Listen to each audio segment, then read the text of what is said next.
South ఇండియాలోనే biggest sorry store మన Varahi Silks మన విజయవాడ ఎంజీ రోడ్ లో డిసెంబర్ 4వ తారీఖున ఘన ప్రారంభం.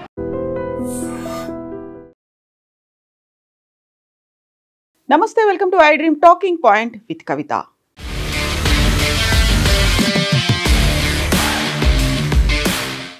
మహిళల కోసం ప్రత్యేకంగా ఆన్లైన్ కోర్సులని చేయించి 5,000 మందికి పైగా జైషే మహమ్మద్ ఉమెన్ టీంలో జాయిన్ చేయించినట్టుగా జైషే మహమ్మద్ చీఫ్ మసూద్ అజర్ అనౌన్స్ చేశారు. అందులోనూ ప్రధానంగా పాకిస్తాన్కి చెందినటువంటి 500 రూపాయలు అంటే భారతదేశంలో జస్ట్ 156 రూపాయలని కనుక చెల్లించినట్టయితే 40 నిమిషాల పాటు ఆన్లైన్లో ట్రైనింగ్ క్లాసెస్ అనేవి ఉంటాయి.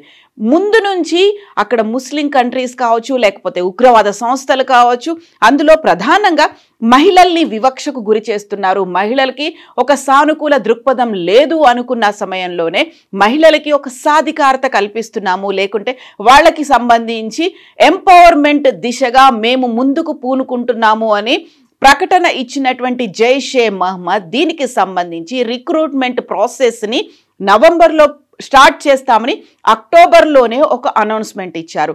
ఈ నేపథ్యంలోనే 5,000 మంది మహిళా ఉగ్రవాదులని వాలంటీర్స్ని తయారు చేసినట్టుగా జైషే మహమ్మద్ చీఫ్ మసూద్ అజర్ అరబిక్లో ఒక ప్రెస్ నోట్ని సోషల్ మీడియా వేదికగా రిలీజ్ చేశారు.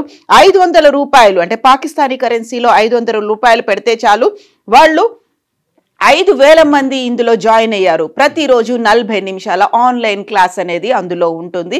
వీరంతా ఆత్మాహుతి దాడుల కోసం ఉపయోగపడతారు, ఫిదాయిన్ దాడులకు ఉపయోగపడతారు, సూసైడ్ బాంబర్లుగా వాళ్ళు తయారవుతారు అనేమాట. దీంతో పాటుగా వాళ్ళకి బ్రెయిన్ వాష్ను కూడా చేశారు.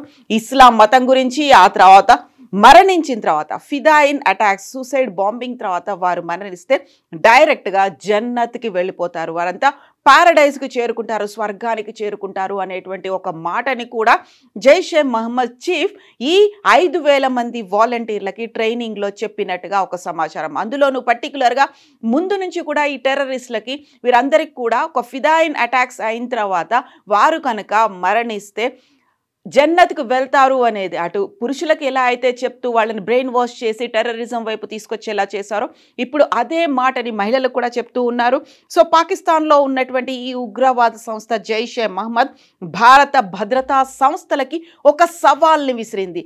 ఈ 5,000 మంది పాక్ ఆక్యుపైడ్ కశ్మీర్ ఏదైతే ఉందో బార్డర్ల వెంట ఉన్నటువంటి జిల్లాల్లో ఆ జిల్లాలని సపరేట్ సెక్షన్స్గా డివైడ్ చేసుకొని అంతమందికి కూడా ఆ గ్రూప్స్ని డివిజన్ చేసుకొని వాళ్ళకి ఇన్ఛార్జీలుగా ఏర్పాటు చేశారు. ఈ నేపథ్యంలోనే 5,000 మంది ఇప్పుడు తయారయ్యి ఉన్నారు. వారంతా సూసైడ్ బాంబర్లుగా ఉన్నారు. వారి మెయిన్ ఫోకస్ అంతా పాక్ ఆక్రమిత కశ్మీర్ మీదే ఉంది అనేది అనౌన్స్మెంట్. ఇది సోషల్ మీడియా వేదికగా బహిరంగంగానే మసూద్ అజర్ ఒక సవాల్ని విసిరారు. సరికొత్త వ్యూహంతో తాము ముందుకు వస్తున్నట్టుగా అనౌన్స్ చేశారు. మసూద్ అజర్ నేతృత్వంలోని కొత్త మహిళా వింగ్ జమాత్ ఉల్ మోమినా ద్వారా కేవలం కొద్ది వారాల్లోనే నవంబర్లో స్టార్ట్ అవుతుందని చెప్పారు. కరెక్ట్గా 4 వారాల్లోనే 5,000 మందికి పైగా మహిళల్ని ఆకర్షించినట్టుగా నిఘా వర్గాలు కూడా గుర్తించాయి. 500 ఫీజుతో 40 నిమిషాల ఆన్లైన్ శిక్షణ ఇస్తూ మహిళలని ఉగ్రవాదం వైపు ప్రోత్సహిస్తున్నారు.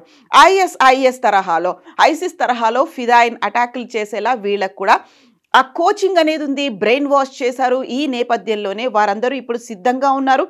ఈ వింగ్కి అజార్ సోదరి సాదియా మహమ్మద్ నేతృత్వం వహిస్తున్నారు. తానే మహిళా వింగ్ చీఫ్గా ఉన్నారు. సో ప్రేక్షకులకు గుర్తుండే ఉంటుంది, ఢిల్లీలో ఎర్రకోట దగ్గర బాంబ్ బ్లాస్ట్ ఇన్సిడెంట్ జరిగినప్పుడు ఆ వచ్చినటువంటి లీక్లని పట్టుకొని చూసిన తర్వాత, కూపీ లాగిన తర్వాత ఒక డాక్టర్ని, అల్ ఫలాహ్ యూనివర్సిటీకి చెందినటువంటి ఒక డాక్టర్ని పట్టుకున్నారు, షాహిద్ షహీన్. తను ఈ ఉమెన్ వింగ్లో వర్క్ చేస్తున్నటువంటి మహిళ, అందులోనూ పర్టికులర్గా భారతదేశానికి సంబంధించి జమాత్ ఉల్ మోమినాత్ అధ్యక్షురాలుగా కూడా ఉన్నారు. సో ముందుగానే జైషే మహమ్మద్ అనౌన్స్ చేసింది రిక్రూట్మెంట్లని మేము చేసుకుంటున్నామని. అందులోనే ఈ అల్ మోమినాత్కి సంబంధించి తను హెడ్గా ఉన్నారు భారతదేశానికి. తను ఇక్కడ మహిళల్ని టెర్రరిజం వైపు ఆకర్షించడంతో పాటుగా జైషే మహమ్మద్ వాలంటీర్లుగా తయారు చేయడంలో తను క్రూషియల్ రోల్ ప్లే చేశారు. తనని నిఘా వర్గాలు అయితే అదుపులోకి తీసుకున్న తర్వాత ఈ ఇన్ఫర్మేషన్ అంతా బయటకు వచ్చింది. బట్ ఇప్పుడు అజర్ మసూద్ వెల్లడించినటువంటి వివరాలను బట్టి 5,000 మంది మహిళల్ని నియామకం చేశాము అంటూ ఆయన సోషల్ మీడియా వేదికగా అనౌన్స్ చేశారు. ఉగ్రవాదం వైపు ఆకర్షించడంతో పాటుగా తీవ్రవాద చర్యలకు శిక్షణను ఇవ్వడానికి ప్రయత్నాలనేవి ముమ్మరమవుతున్నాయి. కేవలం కొన్ని వారాల్లోనే 5,000 మందికి పైగా మహిళలు జమాత్ ఉల్ మోమినాతులో చేరడం దేవుడి దయ. నియామకమైన వెంటనే వారి మనస్తత్వం మారిపోతుంది. జీవిత లక్ష్యాలు తెలుసుకున్నామని అనేక మంది సోదరీమణులు చెప్పారు అనేది మసూద్ అజర్ ఆయన సోషల్ మీడియాలో అనౌన్స్ చేశారు. ఈ నేపథ్యంలోనే అక్టోబర్ 8న జైషే మహ్మద్ ప్రధాన కార్యాలయం పాకిస్తాన్లోని బహవల్పూర్, ముల్తాన్, సియాల్కోట్, కరాచీ, ముజఫరాబాద్, కోట్లీ వంటి ప్రాంతాల నుంచి మహిళల్ని ఇందులో చేర్చుకున్నారు. వీరంతా ఇప్పుడు పాక్ ఆక్రమిత కశ్మీర్ దగ్గర జిల్లాల వారీగా, గ్రూపుల వారీగా తయారైపోయి అక్కడ తమ కార్యకలాపాలని మొదలు పెట్టనున్నారు. సో నిఘా వర్గాలు చేసిన దాన్ని రివీల్ చేసిన దాని ప్రకారం అయితే ఆన్లైన్ ద్వారా శిక్షణ అయింది. ISIS, హమాస్, LTTE తరహాల్లోనే ఆత్మాహుతి దాడులు అనేవి ఇందులో ఉండబోతున్నాయి. మహిళలతో ఉగ్రవాద బ్రిగేడ్లను ఏర్పాటు చేయడమే ప్రధాన లక్ష్యంగా తెలుస్తోంది. జమాత్ ఉల్ మోమినాత్ విభాగానికి మసూద్ అజర్ సోదరి సాదియా నాయకత్వం వహిస్తున్నారు. సో పహల్గామ్ ఉగ్ర దాడి జరిగిన తర్వాత భారతదేశం త్రివిధ దళాల నేతృత్వంలో ఆపరేషన్ సింధూర్ని చేపట్టింది. అందులో పహల్గామ్ ఉగ్రదాడికి ప్రతీకారంగా భారత్ చేపట్టినటువంటి ఆపరేషన్ సింధూర్లో సాదియా భర్త యూసఫ్ అజార్ మృతి చెందారు. సో ఇప్పుడు తనే మహిళా విభాగానికి అధ్యక్షురాలిగా ఉన్నారు. తన భర్తని ఆపరేషన్ సింధూర్ సమయంలో సాదియా భర్త యూసఫ్ అజార్ ఆ సమయంలో మృతి చెందారు. సో మరొక కీలకమైనటువంటి మహిళ కూడా ఉంది. ఆవిడ పుల్వామా దాడికి సూత్రధారి అయినటువంటి ఉమర్ ఫరూక్ భార్య అఫీరా కూడా ఉంది. ఎన్కౌంటర్లో ఫరూక్ మరణించిన తర్వాత ఆ అఫీరా కూడా ఈ విభాగంలోనే చేరింది. మహిళా విభాగంలో చేరిన సభ్యులకు పురుషుల తరహాలోనే దౌరాయే తస్కియా అనేటువంటి ఇండక్షన్ కోర్స్ అనేది ఉంటుంది. సో ఇందులో ఏంటంటే మా ఇస్లాం మతం గురించి కావచ్చు, వాళ్ళు తీసుకోవాల్సినటువంటి చర్యల గురించి కావచ్చు, లేకపోతే ఫిదాయిన్ అటాకుల గురించి కావచ్చు, మరణించిన తర్వాత జన్నత్కు చేరే అంశం గురించి కావచ్చు, వీటన్నిటిని కూడా దౌరాయే తస్కియాలో వివరిస్తూ ఉంటారు. ఈ బ్రిగేడ్లో చేరేటువంటి మహిళలు భర్తలు లేదా అత్యంత దగ్గరి కుటుంబ సభ్యులు తప్ప ఇతరులు ఎవరైనా సంబంధం లేని పురుషులతో ఫోన్ లేదా మెసెంజర్ ద్వారా కూడా మాట్లాడకూడదు అనేది కంప్లీట్గా వాళ్ళకి బ్రెయిన్ వాష్ చేయడం అనేది మొదలుపెట్టింది. ఆ దిశగా 5,000 మంది రెడీ అయినట్టుగా అనౌన్స్మెంట్ కూడా వచ్చింది. సో 13 మంది ఢిల్లీలో బాంబ్ బ్లాస్ట్ పేలుల్లో మరణించిన తర్వాత జమాత్ ఉల్ మోమినాత్ పేరు అనేది మొదటిగా బయటకు వచ్చింది. ఆ నేపథ్యంలోనే షాహిద్ షహీన్ అనే ఒకటి డాక్టర్ని కూడా అనౌన్స్ చేశారు.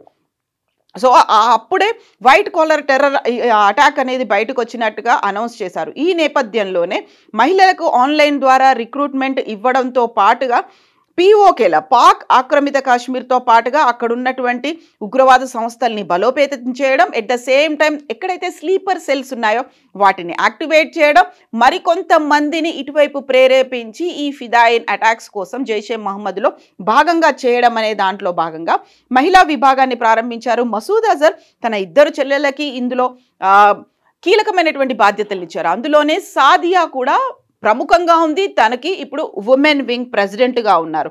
తుఫత్ అల్ మోమినాత్ పేరుతో ఆన్లైన్ శిక్షణలు అనేవి కూడా కొనసాగుతున్నాయి. ఈ నేపథ్యంలోనే చాలా కీలకమైనటువంటి ప్రక్రియ నవంబర్ 8 నుంచి ప్రారంభమైంది. 5 నిమిషాల్లో ఉపన్యాసాలు అనేవి ఉంటాయి. దీంతో పాటుగా మసూద్ అజర్ చాలా కీలకమైనటువంటి ఇంకొక విషయాన్ని కూడా ఈ మధ్యన మసూద్ అజర్కి సంబంధించి ఒక ఫోన్ కాల్ అనేది కూడా లీక్ అయింది. ఆ లీక్ అయినటువంటి నేపథ్యంలో వీళ్ళందరినీ కూడా జైషే మహమ్మద్కి ఎవరైతే వ్యతిరేకంగా ఉన్నారో వాళ్ళందరినీ ఎనిమీస్గా భావిస్తున్నారు. వారి మీద అటాక్ చేయడానికి జైషే మహమ్మద్ ఇప్పుడు ఈ 5,000 మందికి ట్రైనింగ్ ఇచ్చినట్టుగా తెలుస్తోంది. At the same time women wings ఏవైతే ఉన్నాయి, enemies of Jaish have put Hindu women into the army and set up female journalist against us అనేటువంటి ఒక మాట. సో జైషే మహమ్మద్కి వ్యతిరేకంగా ఎనిమీస్గా ఉన్నటువంటి హిందువులంతా మహిళల్ని ఏకం చేస్తున్నారు.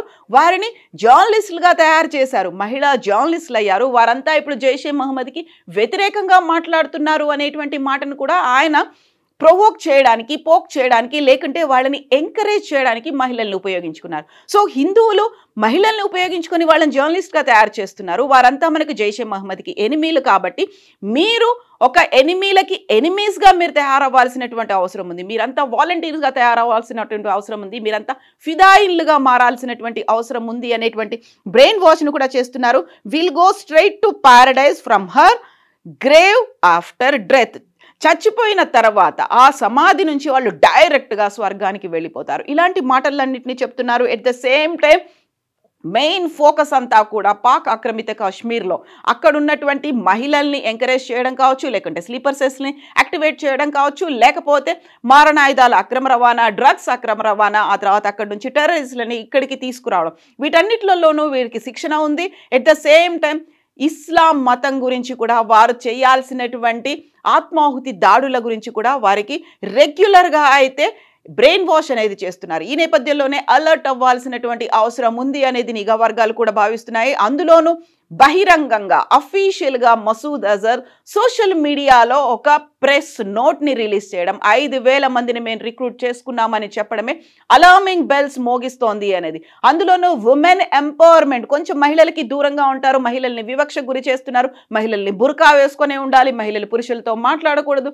మహిళలు బయటకు రాకూడదు అని ఇలాంటి నిబంధనలు పెట్టినటువంటి ఇస్లామిక్ కంట్రీస్ ఏదైతే ఉన్నాయో వాటికి సంబంధించి ఉన్నటువంటి టెర్రరిజం ఇప్పుడు మహిళల దృక్కోణంలో ఆలోచించడం మొదలుపెట్టింది. మహిళల్ని ముందు పెట్టి అటాక్స్ చేయాలని చూస్తోంది. మహిళలకే ఒక 5,000 మంది మహిళల్ని రిక్రూట్ చేయడం అంటేనే, అందులోనూ చాలా పర్టికులర్గా జస్ట్ భారతదేశ కరెన్సీలో 156 రూపాయలు, అంటే అదే పాకిస్తాన్ కరెన్సీ 500 రూపాయలకి ఆన్లైన్ కోర్సు డైలీ 40 నిమిషాల పాటు.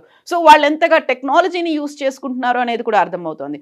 సో 5,000 మంది మహిళలు రెడీగా ఉన్నారు ఫిదాయిన్ అటాక్ల కోసం. ఇదే డేంజరస్ బెల్ మోగిస్తోంది, అలార్మింగ్గా కూడా అనిపిస్తోంది. ఈ సమయంలోనే నిఘా వ్యవస్థలు కూడా అప్రమత్తమైనటువంటి సమాచారం, తమ వద్ద కూడా ఈ రిక్రూట్మెంట్ ప్రాసెస్కి సంబంధించి ఇన్ఫర్మేషన్ ఉంది అని నిఘా వర్గాలు కూడా చెప్తున్నాయి. కాబట్టి అందులోనూ ఆపరేషన్ సింధూర్ 2.0 ఏ క్షణమైనా జరగవచ్చు అనుకున్నప్పుడు ఎలాంటి ఉద్రేక్తపరిచేటువంటి చర్యలు, అందులోనూ ప్రొవోక్ చేసేటువంటి చర్యలు కూడా లేకుండానే అటాక్స్ ఎక్కడైనా ఎప్పుడైనా ఏ క్షణమైనా జరగవచ్చు అంటూ భారతదేశం భావిస్తోంది. అందులో కేంద్ర ప్రభుత్వం త్రివిధ దళాలు కూడా మేము ఇమ్మీడియట్గా రెస్పాండ్ అవ్వడానికి రెడీగా ఉన్నాము అని చెప్తున్నటువంటి సమయంలో ఇలాంటి ఒక అంశం బయటికి రావడం, అది కూడా అధికారికంగా జైషే మహమ్మద్ నుంచి రావడం అనేది అలార్మింగ్ బెల్స్ని అయితే మోగిస్తోంది.